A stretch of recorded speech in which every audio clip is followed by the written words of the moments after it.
According to a study by the National Trust, 1 in 5 of us apparently descend from Britain's aristocracy. Yes, ooh.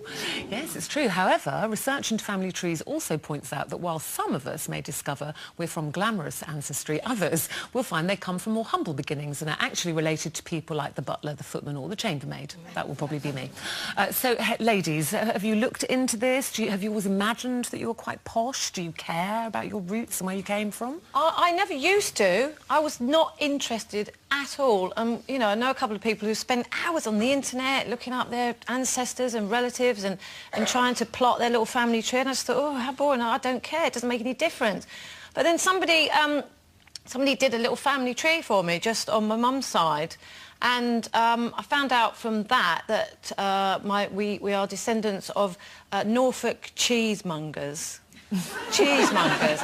And then nothing suddenly... wrong with a bit of cheesemongering. Nothing wrong with that. But I suddenly got really, really interested in it. And the guy who did it for me, he then did my dad's side. And I found out some really, really interesting stuff, like my great-great-great-great-grandfather was a master of a workhouse in Ireland, like Mr. Bumble. So, yeah, I wasn't interested, but I really am now, and I want to get the other side done now, because... Well, I've always been interested because, and I can say it now, because I've written my autobiography and I've come out of the closet.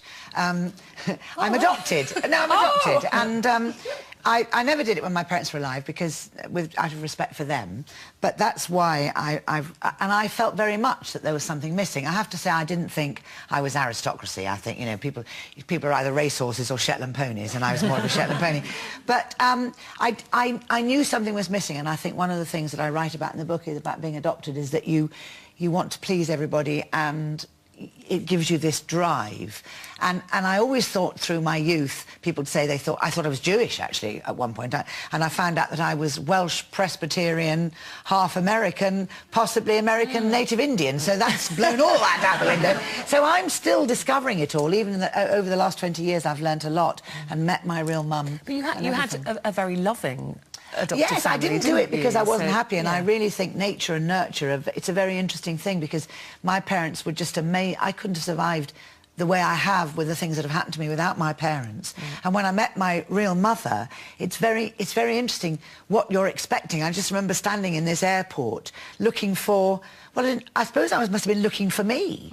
And then up came this little white-haired old lady, and of course, for me, it was very odd. I was meeting a stranger. For her, she said the floodgates opened. She'd had to give me up because I was illegitimate.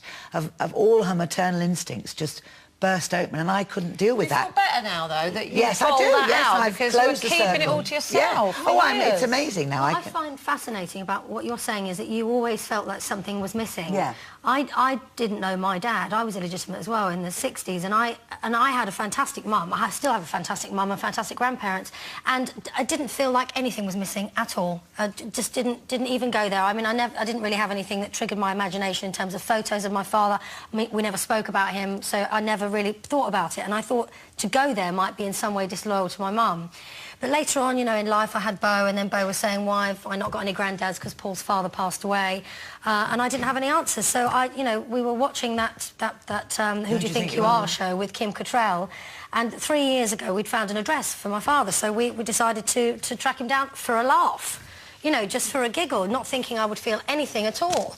And so we went off there, and then, cut a long story short, I discovered this man who gave me a photograph of himself, and I've subsequently met him a few times. And the feeling I got when I got the photograph of him, because I'd never had one, didn't think I missed it, I suddenly felt completely whole. I felt all warm and fuzzy inside and secure. So you've never felt that something was missing until you found it? I didn't realise there was something lacking until I actually put the final piece in the jigsaw, and it just made such a difference to my psychology. So yeah, I do think it's important to know where you come from. And now you both do, which is good. So the final piece of the jigsaw's gone in. I've never felt the need. I mean, I've got a very tiny family, very loving, stable family, so I've never had that burning desire. I mean, I know about grandparents and great-grandparents, but I've never gone further than that. I just can't be bothered to do it, really. Yeah, but if someone did it, you would become interested. Yeah. I'm sure you would. I'm sure you would. I'm sure you'd be royalty. Yeah. Who do I think I am? Lord knows. And have you looked into your ancestry? We'd love to hear from you. Share your story on the topics page on our brand brand new website while you're there. You may also want to check out the behind-the-scenes footage and get all the backstage